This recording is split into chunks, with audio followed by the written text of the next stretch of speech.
Hi, this is John from Remotify.io, and in this video we'll be delving into the different ways that you can map your MIDI controller to Ableton Live tracks and their mixer controls.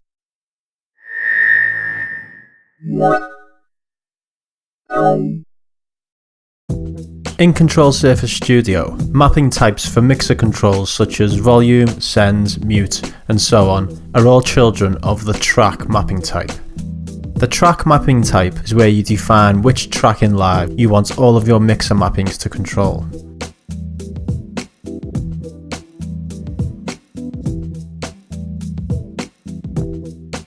I'll start this tutorial by adding a track to my script.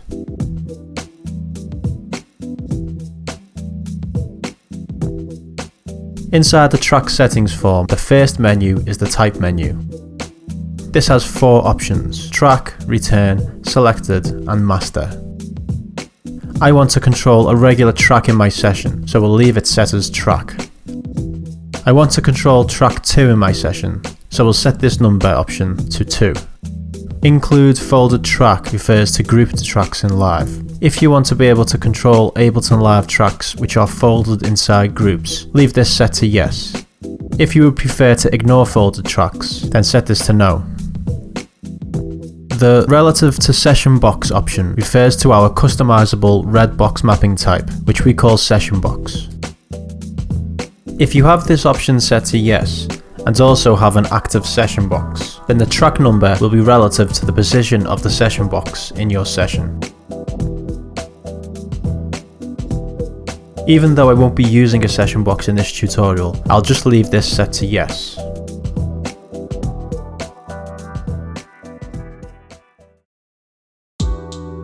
To add mixer controls for this track, I'll click on the track's Add button.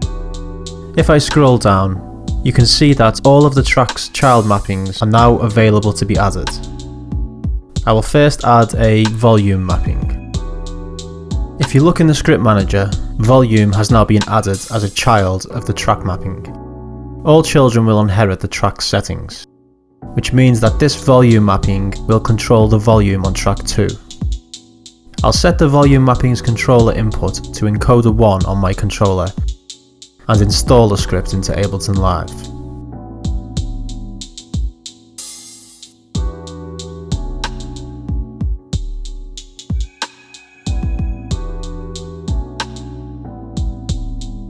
My encoder is now controlling track 2's volume. It's worth noting that it controls whichever track is in the track 2 position. So if I delete the track which is currently track 2, or rearrange the tracks, it still controls whichever track is in the track 2 position.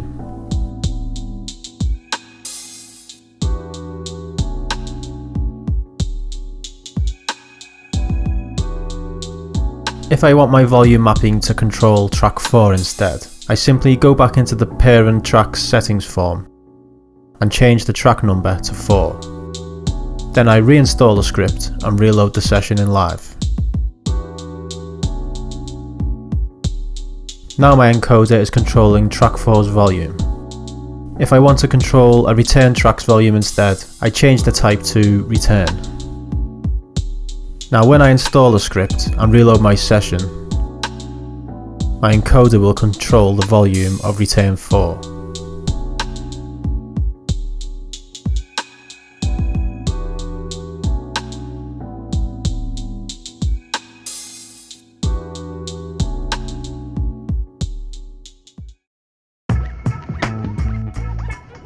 Selected track control is exactly the same. All I need to do is change the type to selected and install the script.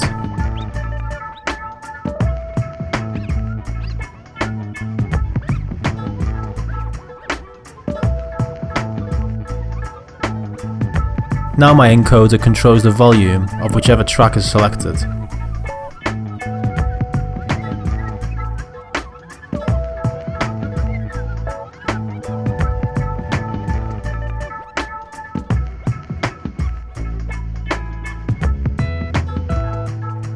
I'll also add a solo mapping to my track and set its controller input option to button 1 on my controller.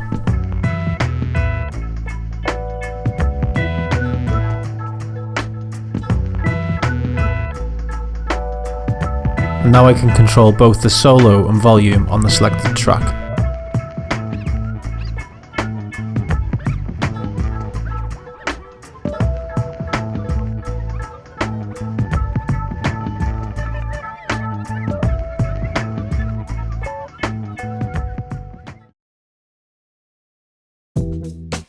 You can control the selected track's position by adding a highlight navigation mapping to the parent mode. With this mapping type, you can also control the highlighted scene, but I will leave it set to track for this tutorial. There are a few different ways that you can control the selected track. The first is by using a button to move the track selection to a specific track. To do this, keep select track/scene number selected and add the track number into the input box next to it. I'll set my mapping to move the selected track highlight to track 3, and I will assign it to button 2 on my controller. When I install and refresh my script, button 2 moves the highlight to track 3.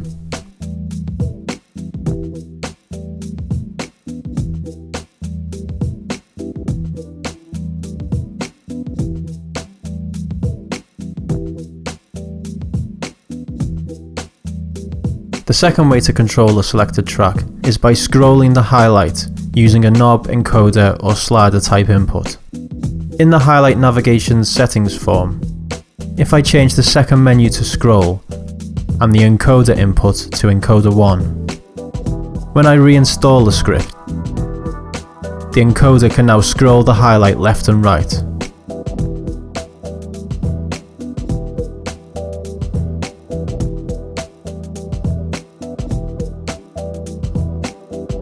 The final way to move the highlight is with buttons again, but this time I will use button 1 to move the highlight left, and another to move it right. In my highlight navigation mapping, I'll leave it set to scroll, and change the controller input to button 1.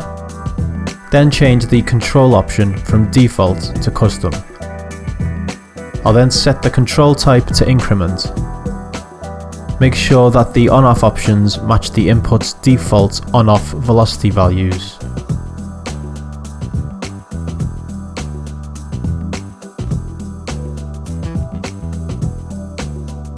And then set steps to 1. I'll set switch type to momentary, so that the mapping only fires when I press the button down. If I was to set it to toggle, then it will move the track again when I release the button.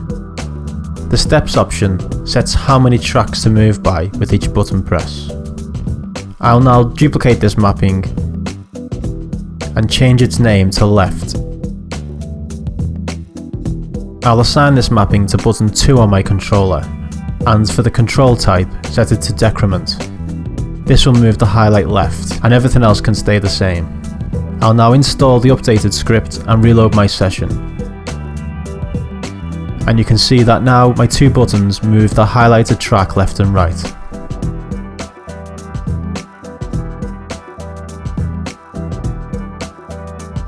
That's it for this tutorial.